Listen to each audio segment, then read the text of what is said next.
आज 19 मई 2025 के बाबा के साकार महावाक्य। बाबा कहते, मीठे बच्चे, श्रीमत ही तुमको श्रेष्ठ बनाने वाली है, इसलिए श्रीमत को भूलो मत। अपनी मत को छोड़ एक बाप की मत पर चलो। प्रश्न है, पुण्य आत्मा बनने की युक्ति क्या है? उत्तर है, पुण्य आत्मा बनना है तो सच्ची दिल से, प्यार से एक बाप को याद करो। दूसरा, कर्मेंद्रियों से कोई भी विकर्म ना करो। सबको रास्ता बताओ। अपनी दिल से पूछो, ये पुण्य हम कितना करते हैं? अपनी चेकिंग करो। ऐसा कोई कर्म ना हो जिसकी 100 गुना सजा खानी पड़े, तो चेकिंग करने से पुण्य आत्मा बन जाएंगे। बाबा कहते, ओम शांति।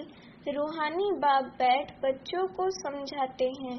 ये तो बच्चों को मालूम है कि अभी हम शिव बाबा की मत पर चल रहे हैं। उनकी है ऊंच पे ऊंच मत। दुनिया ये नहीं जानती कि ऊंच पे ऊंच शिव बाबा कैसे बच्चों को श्रेष्ठ बनाने के लिए श्रेष्ठ मत देते हैं। इस रावण राज्य में कोई भी मनुष्य मात्र मनुष्य को श्रेष्ठ मत दे नहीं सकते। तुम अभी ईश्वरीय मत वाले बनते हो। इस समय तुम बच्चों को पतित से पावन बनने के लिए ईश्वरीय मत मिल रही है। अभी तुमको पता पड़ा है, हम तो विश्व के मालिक थे। ये ब्रह्मा जो मालिक था उनको भी पता नहीं था। विश्व के मालिक फिर एकदम पतित बन जाते हैं। ये खेल बहुत अच्छी रीति बुद्धि से समझने का है। राइट रॉन्ग क्या है, इसमें है बुद्धि की लड़ाई। सारी दुनिया है रॉन्ग, एक बाप ही है राइट, सच बोलने वाला। वह तुमको सचखंड का मालिक बनाते हैं, तो उनकी मत लेनी चाहिए। अपनी मत पर चलने से धोखा खाएंगे, परंतु वह है गुप्त, है भी निराकार। बहुत बच्चे गफलत करते हैं, समझते हैं ये तो दादा की मत है। माया श्रेष्ठ मत लेने नहीं देती है, श्रीमत पर चलना चाहिए ना। बाबा आप जो कहेंगे वह हम मानेंगे जरूर, परंतु कई मानते नहीं है। नंबरवार पुरुषार्थ अनुसार मत पर चलते हैं, बाकी तो अपनी मत चला लेते हैं। बाबा आए हैं श्रेष्ठ मत देने, ऐसे बाप को घड़ी घड़ी भूल जाते हैं। माया मत लेने नहीं देती। श्रीमत तो बहुत सहज है ना। दुनिया में कोई को ये समझ नहीं कि हम तमो प्रधान हैं। मेरी मत तो मशहूर है, श्रीमद् भगवद गीता। भगवान अभी कहते हैं, मैं 5000 वर्ष बाद आता हूँ, आकर भारत को श्रीमत ते श्रेष्ठ बनाता हूँ। बाप तो सावधान करते हैं, बच्चे श्रीमत पर नहीं चलते। बाप रोज रोज समझाते रहते हैं, बच्चों श्रीमत पर चलना भूलो मत। इन ब्रह्मा की तो बात ही नहीं, उनकी बात समझो। वही इन द्वारा मत देते हैं। शिव बाबा ब्रह्मा द्वारा मत देते हैं, वही समझाते हैं। खान पान खाते नहीं, कहते हैं मैं अभोक्ता हूँ। तुम बच्चों को श्रीमत देता हूँ। नंबर 1 मत देते हैं, मुझे याद करो। कोई भी विकर्म नहीं करो। अपने दिल से पूछो कितना पाप किया है। ये तो जानते हो सबका पापों का घड़ा भरा हुआ है। इस समय सभी रॉन्ग रास्ते पर हैं। तुम्हें अभी बाप द्वारा राइट रास्ता मिला है। तुम्हारी बुद्धि में सारा ज्ञान है। गीता में जो ज्ञान होना चाहिए वह है नहीं, वह कोई बाप की बनाई हुई नहीं है। ये भी भक्ति मार्ग में नोंद है। कहते भी हैं भगवान आकर भक्ति का फल देंगे। बच्चों को समझाया है, ज्ञान से सदगति। सदगति भी सबकी होती है, दुर्गति भी सबकी होती है। ये तो दुनिया ही तमो प्रधान है, सतो प्रधान कोई है नहीं। पुनर्जन्म लेते लेते अब पिछाड़ी आकर हुई है। अब मौत सबके सिर पर खड़ा है। भारत की ही बात है। गीता भी है देवी देवता धर्म का शास्त्र। तो तुम्हें दूसरे कोई धर्म में जाने से क्या फायदा? हरेक अपनी अपनी कुरान बाइबल आदि ही पढ़ते हैं, अपने धर्म को जानते हैं। एक भारतवासी ही अन्य सब धर्मों में चले जाते हैं और सब अपने अपने धर्म में पक्के हैं। हरेक धर्म वाले की शक्ल आदि अलग है। बाप स्मृति दिलाते हैं, बच्चे तुम अपने देवी देवता धर्म को भूल गए हो। तुम स्वर्ग के देवता थे। हम सो का अर्थ भारतवासियों को बाप ने सुनाया है। बाकी हम आत्मा सो परमात्मा नहीं है। ये बातें तो भक्ति मार्ग के गुरु लोगों ने बनाई हैं। गुरु भी करोड़ों होंगे। स्त्री को पति के लिए कहते हैं कि ये तुम्हारा गुरु ईश्वर है, जबकि पति ही ईश्वर है। फिर हे भगवान, हे राम क्यों कहती हो? मनुष्यों की बुद्धि बिल्कुल ही पत्थर बन गई है। ये खुद भी कहते, हम भी ऐसे थे। कहाँ वैकुंठ का मालिक श्री कृष्ण, कहाँ फिर उनको गांव का छोरा कह दिया है। श्याम सुंदर कहते हैं, अर्थ थोड़ी समझते। अभी बाप ने तुमको समझाया है। जो नंबर 1 सुंदर, वही नंबर लास्ट तमो प्रधान श्याम बना है। तुम समझते हो हम सुंदर थे, फिर श्याम बने हैं। 84 का चक्र लगाए अभी श्याम से सुंदर बनने के लिए बाप एक ही दवाई देते हैं कि मुझे याद करो। तुम्हारी आत्मा पतित से पावन बन जाएगी। तुम्हारे जन्म जन्मांतर के पाप नाश हो जाएंगे। तुम जानते हो, जब से रावण आया हुआ है, तुम गिरते गिरते पाप आत्मा बने हो। ये है ही पाप आत्माओं की दुनिया, एक भी सुंदर नहीं। बाप बिगड़ सुंदर कोई बना ना सके। तुम आए हो स्वर्गवासी सुंदर बनने, अभी नरकवासी श्याम है, क्योंकि काम चिता पर चढ़ काले बने हैं। बाप कहते हैं, काम महाशत्रु है। इन पर जो जीत पाएंगे वही जगत जीत बनेंगे। नंबर 1 है काम, उनको ही पतित कहा जाता है। क्रोधी को पतित नहीं कहेंगे। बुलाते भी हैं कि आकर पतित से पावन बनाओ।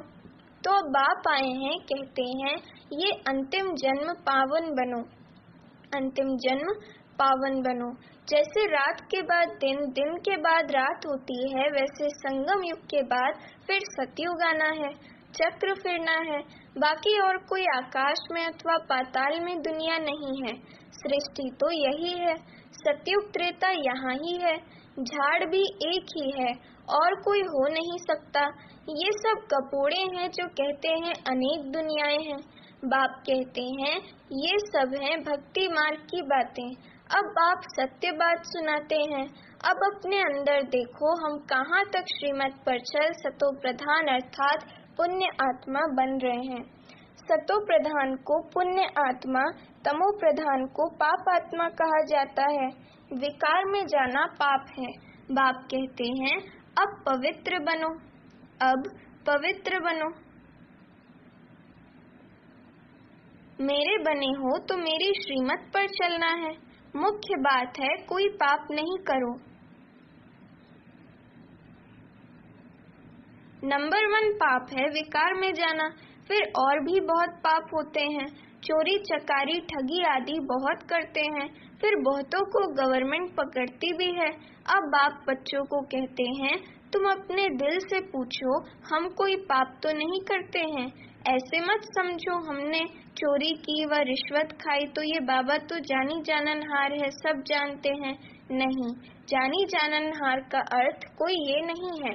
अच्छा, कोई ने चोरी की बात जानेंगे फिर क्या? जो चोरी की उसका दंड 100 गुना हो ही जाएगा। बहुत बहुत सजा खाएंगे, पद भी भ्रष्ट हो जाएगा। बाप समझाते हैं ऐसे अगर काम करेंगे तो दंड भोगना पड़ेगा। कोई ईश्वर का बच्चा बनकर फिर चोरी करता, शिव बाबा जिससे इतना वर्षा मिलता है उनके भंडारे से चोरी करता, ये तो बहुत बड़ा पाप है। कोई में चोरी की आदत होती है, उनको जेल बर्ड कहा जाता है। ये है ईश्वर का घर, सब कुछ ईश्वर का है ना। ईश्वर के घर में आते हैं बाप से वर्षा लेने, परंतु कोई की आदत हो जाती है, उसकी सजा 100 गुना बन जाती है। सजाएं भी बहुत मिलेंगी और फिर जन्म बाई जन्म डर्टी घर में जाए जन्म लेंगे तो अपना ही नुकसान किया ना। ऐसे बहुत हैं जो याद में बिल्कुल नहीं रहते, सुनते कुछ नहीं, बुद्धि में चोरी आदि के ही ख्यालात चलते रहते हैं। ऐसे बहुत सत्संग में जाते हैं, चप्पल चोरी कर लेते, उनका धंधा ही ये रहता है। जहाँ सत्संग होता वहाँ जाकर चप्पल चोरी कराएंगे। दुनिया बिल्कुल ही डर्टी है। ये है ईश्वर का घर। चोरी की आदत तो बहुत खराब है। कहा जाता है कख का चोर सो लख का चोर। अपने अंदर से पूछना चाहिए, हम कितना पुण्य आत्मा बने हैं, कितना बाप को याद करते हैं, कितना हम स्वदर्शन चक्रधारी बनते हैं, कितना समय ईश्वरीय सर्विस में रहते हैं, कितने पाप करते जा रहे हैं। अपना पोता मेल रोज देखो, कितना पुण्य किया, कितना योग में रहा, कितने को रास्ता बताया। धंधा आदि तो भल करो, तुम कर्म योगी हो, कर्म तो भल करो। बाबा ये बैजेस बनाते रहते हैं। अच्छे अच्छे लोगों को इस पर समझाओ। इस महाभारत लड़ाई द्वारा ही स्वर्ग के गेट्स खुल रहे हैं। श्री कृष्ण के चित्र में नीचे लिखत बड़ी फर्स्ट क्लास है, परंतु बच्चे अभी इतना विशाल बुद्धि नहीं हुए हैं। थोड़ा ही धन मिलता है तो नाचने लग पड़ते हैं। कोई को जास्ती धन होता है तो समझते हैं हमारे जैसा कोई नहीं होगा। जिन बच्चों को बाप की परवाह नहीं, उन्हें बाप जो इतना अविनाशी ज्ञान रत्नों का खजाना देते हैं, उसकी भी कदर नहीं रहती है। बाबा एक बात कहेगा वह दूसरी बात कर लेते। परवाह ना होने के कारण बहुत पाप करते रहते हैं। श्रीमत पर चलते नहीं, फिर गिर पड़ते हैं। बाप कहेंगे ये भी ड्रामा, उनकी तकदीर में नहीं है। बाबा तो जानते हैं ना, बहुत पाप करते हैं। अगर निश्चय हो कि बाप हमको पढ़ाते हैं तो खुशी रहनी चाहिए। तुम जानते हो हम भविष्य नई दुनिया में प्रिंस प्रिंसेस बनेंगे, तो कितनी खुशी रहनी चाहिए। परंतु बच्चे तो अभी तक भी मुरझाते रहते हैं, वह अवस्था ठहरती नहीं है। बाबा ने समझाया है, विनाश के लिए रिहर्सल भी होगी, कैलेमिटीज भी होंगी, भारत को कमजोर करते जाएंगे। बाप खुद कहते हैं ये सब होना ही है, नहीं तो विनाश कैसे होगा। बर्फ की बरसात पड़ेगी, फिर खेती आदि का क्या हाल होगा। लाखों मरते रहते हैं, कोई बतलाते थोड़े ही हैं। तो बाप मुख्य बात समझाते हैं कि ऐसे अपने अंदर जांच करो, मैं कितना बाप को याद करता हूँ। बाबा आप तो बड़े मीठे हो, कमाल है आपकी। आपका फरमान है मुझे याद करो तो 21 जन्म के लिए कभी रोगी नहीं बनेंगे। अपने को आत्मा समझ बाप को याद करो तो मैं गारंटी करता हूँ सम्मुख बाप तुमको कहते हैं, तुम फिर औरों को सुनाते हो। बाप कहते हैं मुझ बाप को याद करो, बहुत प्यार करो। तुमको कितना सहज रास्ता बताता हूँ पतित से पावन होने का। कोई कहते हैं हम तो बहुत पाप आत्मा है। अच्छा, फिर ऐसे पाप नहीं करो, मुझे याद करते रहो तो जन्म जन्मांतर के जो पाप हैं वह इस याद से भस्म होते जाएंगे। याद की ही मुख्य बात है। इनको कहा जाता है सहज याद। योग अक्षर भी निकाल दो। सन्यासियों के हठ योग तो किस्म किस्म के हैं, अनेक प्रकार से सिखलाते हैं। इस बाबा ने गुरु तो बहुत किए हैं ना, ब्रह्मा बाबा ने। अभी बेहद का बाप कहते हैं इन सबको छोड़ो, इन सब का भी मुझे उद्धार करना है। और कोई की ताकत नहीं जो ऐसे कह सके। बाप ने ही कहा है मैं इन साधुओं का भी उद्धार करता हूँ, फिर ये गुरु कैसे बन सकते। तो मूल एक बात बाप समझाते हैं, अपनी दिल से पूछो हम कोई पाप तो नहीं करते हैं, किसको दुख तो नहीं देते हैं, इसमें कोई तकलीफ नहीं है।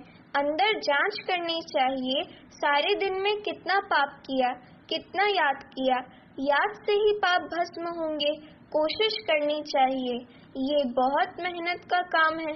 ज्ञान देने वाला एक ही बाप है, बाप ही मुक्ति जीवन मुक्ति का रास्ता बतलाते हैं। अच्छा, मीठे मीठे सिखिलदे बच्चों प्रति माता पिता बाप दादा का याद प्यार और गुड मॉर्निंग। रूहानी बाप की रूहानी बच्चों को नमस्ते। अभी हम रूहानी बच्चों की रूहानी माता पिता बाप दादा को याद प्यार गुड मॉर्निंग और नमस्ते। धारणा के लिए मुख्य सार। पहली पॉइंट, बाप जो अविनाशी ज्ञान रत्नों का खजाना देते हैं उसका कदर करना है। बेपरवाह बन पाप कर्म नहीं करने हैं। अगर निश्चय है भगवान हमको पढ़ाते हैं तो अपार खुशी में रहना है। दूसरी पॉइंट, ईश्वर के घर में कभी चोरी आदि करने का ख्याल न आए। ये आदत बहुत गंदी है। कहा जाता कख का चोर सो लख का चोर। अपने अंदर से पूछना है हम कितना पुण्य आत्मा बने हैं। वरदान है निर्बल दिल शिकस्त असमर्थ आत्मा को एक्स्ट्रा बल देने वाले रूहानी रहमदिल भव। वरदान का स्पष्टीकरण, जो रूहानी रहमदिल बच्चे हैं वह महादानी बन बिल्कुल होपलेस केस में होप पैदा कर देते हैं, निर्बल को बलवान बना देते हैं। दान सदा गरीब को बेसहारे को दिया जाता है, तो जो निर्बल दिल शिकस्त असमर्थ प्रजा क्वालिटी की आत्माएं हैं उनके प्रति रूहानी रहमदिल बन महादानी बनो। आपस में एक दूसरे के प्रति महादानी नहीं, वह तो सहयोगी साथी हो, भाई भाई हो, हम शरीक पुरुषार्थी हो, सहयोग दो दान नहीं। स्लोगन है सदा एक बाप के श्रेष्ठ संग में रहो तो और किसी के संग का रंग प्रभाव नहीं डाल सकता। अव्यक्त इशारे, रूहानी रॉयल्टी और प्योरिटी की पर्सनालिटी धारण करो। प्योरिटी के साथ साथ चेहरे और चलन में रूहानियत की पर्सनालिटी को धारण कर इस ऊंची पर्सनालिटी के रूहानी नशे में रहो। अपनी रूहानी पर्सनालिटी को स्मृति में रख सदा प्रसन्न चित्त रहो तो सब प्रश्न समाप्त हो जाएंगे। अशांत और परेशान आत्माएं आपकी प्रसन्नता की नजर से प्रसन्न हो जाएंगी। अच्छा, ओम शांति।